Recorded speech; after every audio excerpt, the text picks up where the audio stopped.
Hello everyone and welcome to my channel judgements in criminal law. मैं हूं आपका host और दोस्त अमित कश्यप।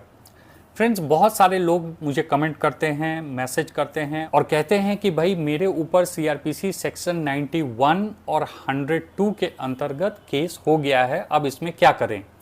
कुछ लोग तो यह भी पूछते हैं कि सर सीआरपीसी 91 और 102 के अंतर्गत मेरे पर केस हो गया है, इसमें मुझे कितनी सज़ा हो सकती है या फिर इसका पूरा ट्रायल कब चलेगा, कैसे चलेगा इत्यादि। अब सीआरपीसी सेक्शन 91, 102 के संबंध में मैंने बहुत सारे वीडियोस में चर्चा किया है, लेकिन इतने ज़्यादा सवाल आप लोगों के द्वारा पूछे जा रहे हैं कि मैंने सोचा कि इस पर एक स्पेसिफिक वीडियो बनाना बहुत ही ज़रूरी है। तो मैटर यही है कि क्या सीआरपीसी सेक्शन 91 और सेक्शन 102 के अंतर्गत किसी पर कोई केस हो सकता है। तो इसका जवाब है नहीं। सीआरपीसी सेक्शन 91 और 102 के अंतर्गत किसी पर भी कोई केस नहीं होता है। अब आप समझें कि क्रिमिनल जस्टिस सिस्टम के तहत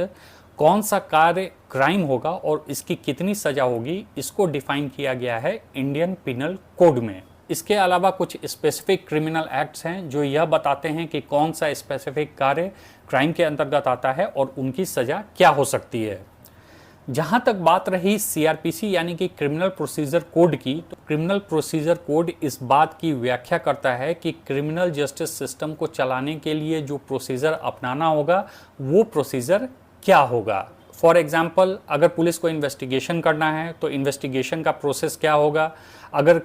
किसी को बेल लेना है तो बेल लेने का प्रोसेस क्या होगा, अगर पुलिस को किसी को अरेस्ट करना है तो अरेस्ट करने का प्रोसेस क्या होगा, किसी पर ट्रायल चल रहा है तो ट्रायल का प्रोसेस क्या होगा, किसी को अपील करना है हायर कोर्ट में तो उसका प्रोसेस क्या होगा। यानी कि क्रिमिनल जस्टिस सिस्टम से रिलेटेड जितने भी प्रोसीजर हैं उसकी व्याख्या क्रिमिनल प्रोसीजर कोड करता है। अब जो आप नोटिसेस देखते हो जिस पर लिखा रहता है सीआरपीसी सेक्शन 91 और 102, तो सीआरपीसी सेक्शन 91 और 102 के अंतर्गत ना ही किसी पर केस होता है और ना ही इन सेक्शंस के अंतर्गत किसी को किसी भी प्रकार की सज़ा मिलती है। जैसा मैंने आपको बताया कि सीआरपीसी जो है वो क्रिमिनल जस्टिस सिस्टम से रिलेटेड जो पूरा प्रोसीजर है उसकी व्याख्या करता है, तो सीआरपीसी सेक्शन 91 भी उनमें से एक प्रोसीजर की व्याख्या करता है और पुलिस को यह पावर देता है कि वह किसी को भी नोटिस दे सकता है और उस नोटिस के माध्यम से किसी ऐसे वस्तु या फिर डॉक्यूमेंट्स को उनके सामने प्रोड्यूस करने के लिए कह सकता है जो कि पुलिस को लगता है कि वह डॉक्यूमेंट या वह वस्तु जो है वह किसी क्राइम से रिलेटेड इन्वेस्टिगेशन के संबंध में बहुत ही जरूरी है।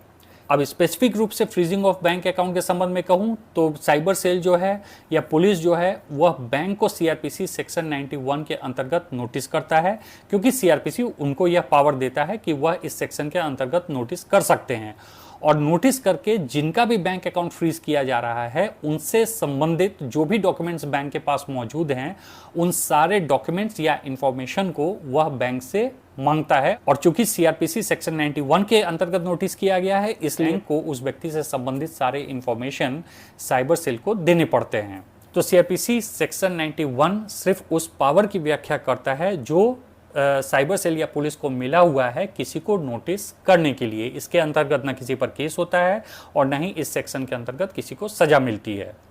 बात रही सीआरपीसी सेक्शन 102 की, तो सीआरपीसी सेक्शन 102 के अंतर्गत पुलिस, साइबर सेल या किसी भी इन्वेस्टिगेटिंग एजेंसी को यह पावर मिला हुआ है कि वह किसी के प्रॉपर्टी को जब्त कर सके। और चूंकि एक केस में ऑनरेबल सुप्रीम कोर्ट ऑलरेडी यह कह चुका है कि बैंक अकाउंट जो है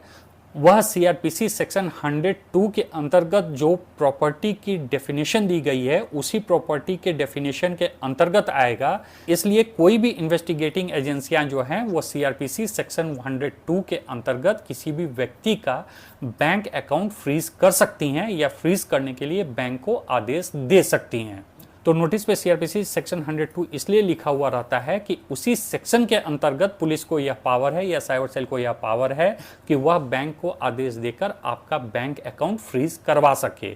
इस सेक्शन के अंतर्गत भी न ही किसी पर कोई केस होता है और न ही कोई सजा मिलती है।